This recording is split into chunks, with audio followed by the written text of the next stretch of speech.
미적분에서 점수가 안 나오는 이유, 수학2를 날림으로 끝냈기 때문일 수도 있습니다. 이건 그냥 개념 정리 이야기가 아닙니다. 미적분 3등급 이상, 수학2의 완성도가 결정짓게 됩니다. 이번 영상 6월 모의고사 앞두고 미적분 선택자라면 반드시 봐야 할 내용입니다. 미적분이 어려운 이유는 그 자체가 갑자기 어려운 내용이어서 그런 게 아니라 수학2에서 쌓아야 할 기초 없이 바로 올라가려고 했기 때문인데요. 극한, 연속, 미분법, 적분법 등등 이 모든 개념은 수학2에서 출발해서 미적분으로 확장됩니다. 그렇기 때문에 수학2를 날림으로 대충 공부한 학생일수록 미적분에서 큰 벽을 느낄 수밖에 없어요.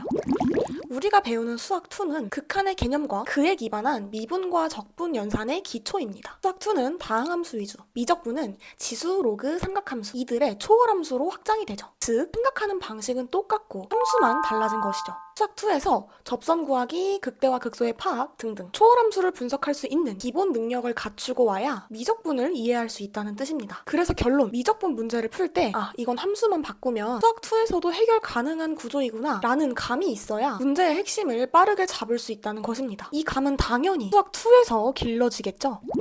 그렇다면 수학2를 미적분과 연계시켜서 공부 효과를 더더욱 극대화하려면 어떻게 해야 될까요? 첫 번째, 개념 정리. 미분과 적분은 극한의 개념을 기반으로 탄생했기 때문에 이에 대한 이해가 반드시 선행되어 있어야 나중에 고난도 문제까지 해결할 수가 있어요. 극한의 기본 공식과 그 유도 과정, 유도에 필요한 기타 정리들까지 나만의 노트에 먼저 정리해두기를 권장드릴게요. 두 번째, 계산력 다지기. 수투나 미적분은 계산 자체가 복잡한 경우도 많습니다. 특히 초월함수의 경우 미분법이나 적분법 자체가 복잡하고 식까지 길어지기 때문에 이에 대한 숙달이 반드시 필요해요. 초중등 과정에서 유리식, 무리식 등 새로운 수체계를 배우고 난 다음에 그들 간의 사칙 연산을 자유자재로 할 수 있도록 별도의 단순한 연산 교재를 활용해 보신 적 다들 있으시죠? 마찬가지로 수학2와 미적분에서도 미분법과 적분법 연산을 자유자재로 할 수 있을 만큼 연습을 해주셔야 돼요. 물론 문제를 무작정 많이 풀다 보면 당연히 자연스럽게 연산에 익숙해지겠지만 효율적인 기출 분석을 위해서 함수별 기본 연산과 편리한 공식 등은 미리미리 체크해두는 게 훨씬 좋겠죠? 세 번째, 그래프 개형 해석. 앞서 가볍게 언급했지만 함수 그래프를 해석하는 능력은 수투, 미적분 과목에서 매우 중요합니다. 특히 수학2에서는 다항함수만 다루기 때문에 3차 및 4차 함수의 개형과 관련된 변별력 문제들이 꼭 출제되고 있어요. 이러한 문제를 풀어내기 위해서는 이 그래프들의 개형과 그 도함수의 개형, 극대 및 극소의 특징들이 바로바로 머릿속에 떠올라야 합니다. 복잡한 초월함수를 다루기 이전에 비교적 볼륨이 작은 다항함수로 많은 연습을 해줘야 낯선 함수를 만났을 때에도 어떤 순서로 어떻게 대처할지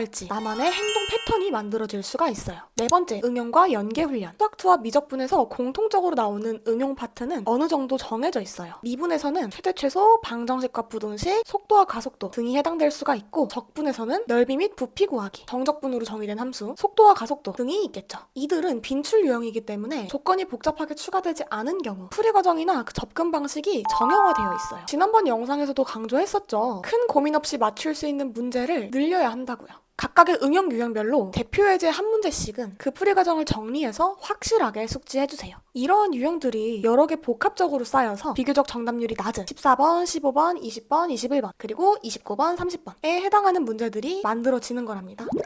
수투와 미적분 모두 특히 중간 4점 난이도 이상부터는 문제 하나를 하나의 덩어리로 보고 접근하면 실력이 절대 늘지 않아요. 그 안에 있는 작은 단위의 개념과 유형들을 분석할 줄 알아야 비로소 수학 실력이 쌓이기 시작합니다. 그래서 제가 직접 운영 중인 체험반 커리큘럼에서는 단위 문제 3개와 핵심 문제 하나의 유기적 구조로 구성된 기출 분석 일간지를 통해서 사고력 훈련을 하고 있어요. 3개의 퀘스천과 그에 따른 단위 문제를 통해서 필수 개념과 대표 유형을 익히고 그 모든 내용과 접근법들을 연결한 하나의 핵심 문제로 학생 스스로 개념이 문제에서 어떻게 적용되고 있는지 확인하며 수학적 사고 흐름을 체화하도록 설계한 거죠. 매일 제공되는 일간지 형태로 저순이쌤의 트레이닝을 받는다면 문제 자체가 아니라 사고 흐름을 내 것으로 만들 수 있을 거예요.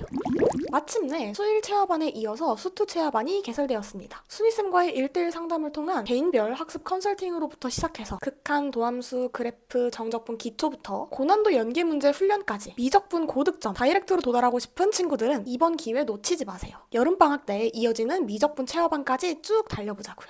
그리고 제가 배포 중인 투스텝 기출분석 자료 아직도 안 받아본 친구 없겠죠? 이제 육모 진짜 얼마 안 남았으니까 얼른 서둘러주세요. 6월 모의고사가 끝나고 난 다음에는 6월 5일 저녁에 주요 문항에 대한 라이브 해설까지 예정되어 있으니까요. 아직 신청 안 하신 분들 놓치지 말고 신청해주세요. 오늘 영상이 도움이 되셨다면 좋아요와 구독 버튼 한 번씩 눌러주시고요. 보니까 제 영상을 보시는 분들의 90%가 아직 구독을 하지 않았다고 하더라고요. 이번 기회에 구독 버튼 한 번씩 눌러주시고요. 해결되지 않는 수학 공부와 관련된 고민이 있다면 댓글로 남겨주세요. 늦더라도 모두 답변해드리고 있습니다. 저는 다음 영상으로 돌아오도록 할게요.